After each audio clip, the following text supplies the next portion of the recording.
Hey guys, this is Stay Calm Cursory, and it is time for tonight's creepypasta.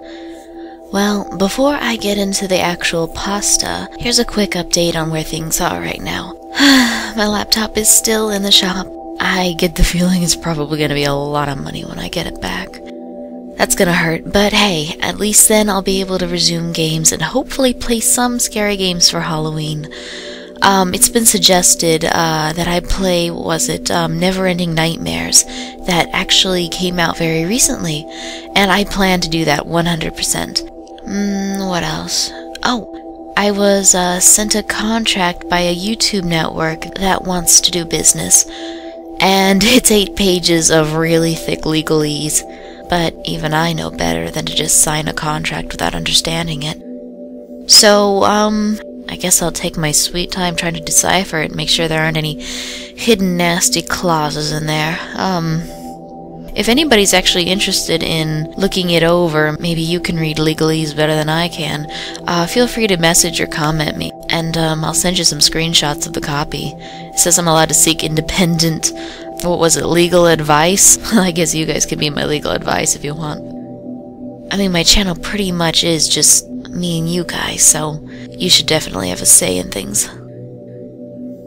Alright, also, I'm super late with the comments. Things have been nuts lately. It might take me a while, but I'll definitely get around to reading all of them. So, without further ado, tonight's creepypasta is called The Lost Town of Deepwood, Pennsylvania. When I was a kid, my dad traveled a lot for work. Back then, his company was growing exponentially, and my father was sent to oversee the opening of new stores all across the country. In 2002, he had a particularly busy year. My dad was assigned to a store in Pennsylvania, and because it was a longer assignment, and because it was summertime as well, he decided to take my mom and I with him. Since we were going to be there for 2 months, they gave us a fully furnished house in the suburbs. It was 2 stories tall, and at the end of a very lonely cul-de-sac. The town itself was very small, with a little over 3,000 residents, and the suburb where we stayed was even more rural. Our neighborhood was relatively new, and most of the houses were still empty. The housing development, Lonewood, had only just started cutting into the dense forest that surrounded it, and all the empty houses gave it a very eerie, albeit boring feel. Lucky for me, there were a few other kids who lived in Lonewood, and one of them happened to be my age. Jamie and I were both 12, and really that was all we needed to have in common. We had a lot of fun that summer. Being a city kid, I was eager to explore all the bike trails local kids had made out in the woods. The city of Middlesboro was a very old town, which was incorporated sometime in the early 1800s. The town had tons of history, but nothing really to do.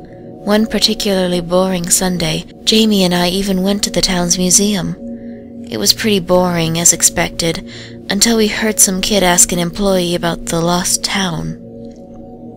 The employee replied that it was just a legend, but that was enough to pique my curiosity. I quizzed Jamie about it, but he didn't seem to know much either. It was a full 5 weeks into the summer before I finally got my questions answered. Jamie and I were building a bike ramp over a narrow stream late one afternoon when we saw a group of 5 teenagers boisterously heading out into the woods. They were carrying flashlights and beer. Several of them were trying to scare the girls of the group into turning back. I wonder where they're going, I mused as I glanced over at Jamie. He stood up and wiped his brow. I know where they're going. Where? I stood up and dusted the dirt off my shorts. The novelty of living in a small town had weeks ago given way to boredom, and I jumped on anything that sounded remotely interesting. They're looking for the lost town, he sighed regretfully. Okay, seriously, what is that? I knew you knew more than you let on. I need to know, Jamie, I need to know. I shook his shoulders in mock hysteria, and he stumbled for balance. All right, I'll tell you. Geez, Katie. Jamie picked up his bike and started walking down the bike path. I grabbed mine and followed him. The lost town is just a dumb legend. The stories say that Middlesbrough had a sister city nearby, somewhere out in these woods. Then one day, like a century and a half ago, the whole town just disappeared. The people left or died, nobody knows. Nobody even remembers the name of the town. It's like a rite of passage or something for kids to go looking for it. Jamie, we should know. He stopped and turned back to look at me. Some kid went looking for it in the 70s and never came back. They found his body like 10 years later in the middle of nowhere. He got lost out there. It's easy to do. Everything looks the same. He was a total idiot, probably on drugs. It was the 70s. We are a totally different generation. We have sat-nav. Sat-nav? He looked at me curiously.